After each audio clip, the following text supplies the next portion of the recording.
Benvenuto nella prima puntata di Spectrum.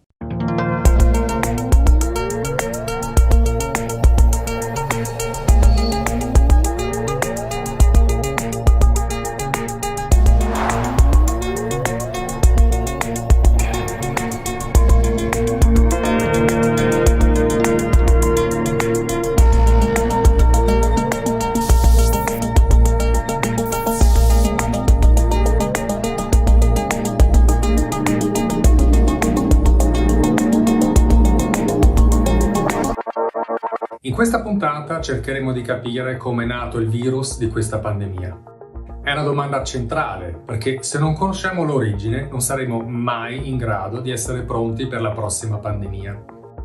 Semplificando, esistono due teorie in riguardo: la selezione naturale in un animale ospite pipistrello pangolino prima del salto di specie, un coronavirus manipolato in un laboratorio e poi scappato. Ultimamente anche diversi giornali mainstream, dopo quasi 2 anni di silenzio assoluto, stanno stranamente parlando della teoria del laboratorio. Per capire cosa è successo veramente ho intervistato 2 esperti: Franco Fracassi, giornalista d'inchiesta, e Peter Götze, ricercatore di fama mondiale. La prima cosa che mi interessava era capire cosa si faceva in quel laboratorio.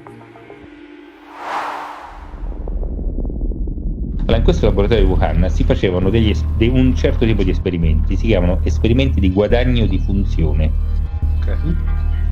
E sono degli esperimenti molto particolari che hanno, diciamo, come obiettivo quello di prendere un virus, trasformarlo, cioè creare quello che si chiama un virus chimera, cioè prendere un virus e mescolarlo con un altro virus sostanzialmente, trasformando il virus in qualcos'altro, cioè nella versione peggiore di se stesso, per vedere fino a dove questo virus può essere dannoso. A che serve tutto questo? Serve per 2 scopi. Il primo è quello militare, cioè creare un virus, una sorta di super virus. Il secondo è quello dei vaccini.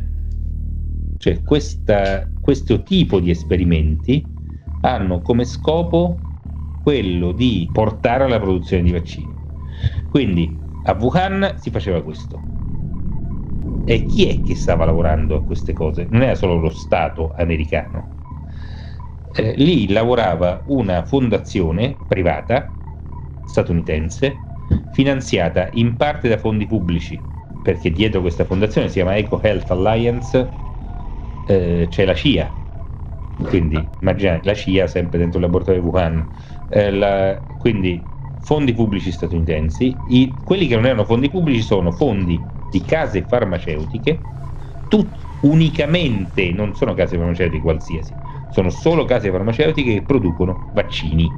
In sostanza, riassumendo, in quel laboratorio si studiavano i vaccini al coronavirus, non i vaccini a una cosa qualsiasi, il coronavirus alla SARS, e da quello che è emerso dagli studi, questi sono studi ufficiali pubblicati, a quanto pare stavano studiando un tipo di SARS che è molto simile, se non identico, al nostro Covid-19. Quindi si stavano studiando vaccini a quel tipo di malattia, e chi lo stava studiando?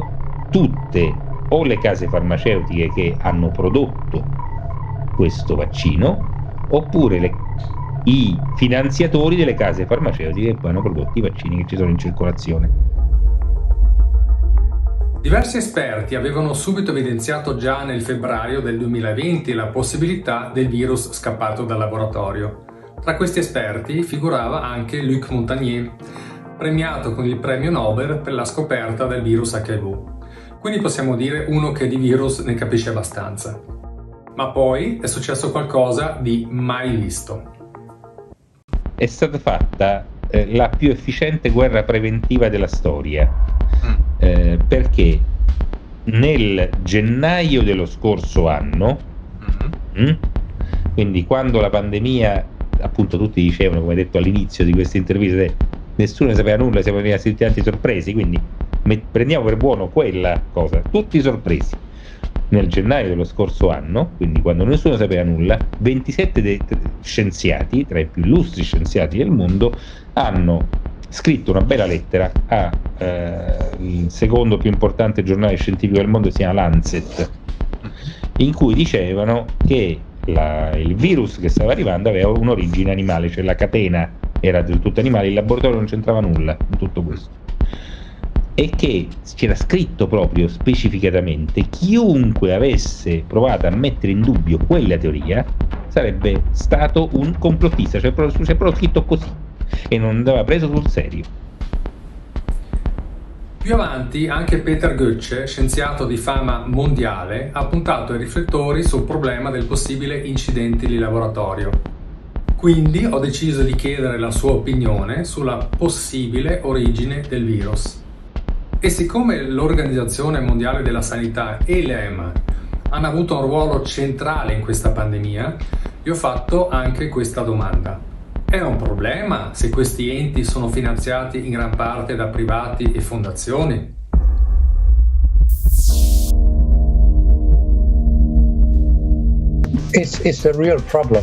È un problema reale ed enorme. Le autorità di regolamentazione sono finanziate principalmente da quelle stesse persone che dovrebbero controllare. Questo problema è stato criticato per anni e ne vediamo gli effetti anche nel fatto che sono stati approvati troppi farmaci che in realtà sono troppo pericolosi e non avrebbero dovuto essere approvati.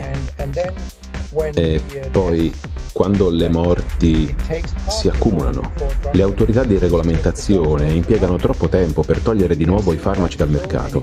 L'abbiamo visto tante volte. E in riguardo all'OMS, questa organizzazione ha preso alla leggera il suo conflitto di interessi. Lo vediamo nel controllo dell'OMS in Cina, che ha coinvolto Peter Daszak, che era in gran parte responsabile del finanziamento e della conduzione degli esperimenti di gain of function, la ricerca sul guadagno funzionale nel laboratorio di Wuhan.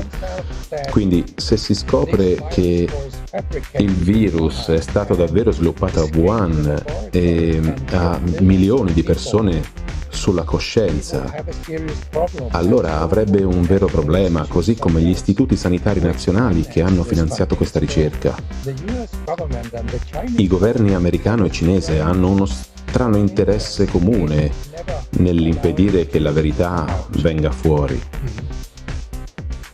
Dopo aver appreso queste informazioni, chiaramente dovevo chiedere se anche gli americani avevano un ruolo in questa dinamica del virus e del laboratorio. Certo, gli Stati Uniti sono in parte responsabili nell'aver causato questi milioni di morti. Sotto Barack Obama questi esperimenti estremamente pericolosi sono stati vietati, ma Donald Trump al potere ha cambiato tutto questo. E probabilmente è stato Anthony Fauci, il consigliere di Trump e di Joe Biden, insieme ad altri scienziati, a inserire una nota a piedi pagina nel nuovo ordine esecutivo che permette di continuare la ricerca se questa è per scopi di sicurezza nazionale. Ma non può essere nell'interesse della sicurezza nazionale giocare con il fuoco. È molto, molto pericoloso. In effetti, indebolisce la sicurezza nazionale. Quindi non è giustificabile che persone come Anthony Fauci e altri scienziati facciano in modo che tali pericolose ricerche continuino a Wuhan, con la partecipazione di ricercatori americani, in particolare Peter Daszak, che è ovunque. È molto probabile che il virus sia stato creato artificialmente nel laboratorio di Wuhan come parte della ricerca e sia scappato. Nell'intervista con Franco mi è rimasta impresso soprattutto questo spezzone che ritengo centrale per capire la dimensione di quello di cui stiamo parlando. Quello che è accaduto in un laboratorio dove sono fatti gli esperimenti che non si devono fare, che era un laboratorio militare. ho scoperto, e la cosa mi ha fatto gelare il sangue, che gli Stati Uniti d'America, di laboratori come quello di Wuhan, ce ne hanno più di 200. Non negli Stati Uniti, in giro per il mondo. Ok. Che sono laboratori, chiamiamoli laboratori segreti, non saprei come definirli, sparsi per il mondo, dove sono laboratori militari, quindi dove le cui ricerche non sono pubbliche e dove non è possibile entrare e verificare assolutamente nulla, dove si fanno però quel tipo di esperimenti, si fanno esperimenti sui coronavirus e su altri virus mortali per l'uomo, e si fanno gli esperimenti di guadagno di funzione, cioè esattamente gli esperimenti che hanno portato a questo disastro. Bene, desidero chiudere questa puntata con una riflessione, una domanda.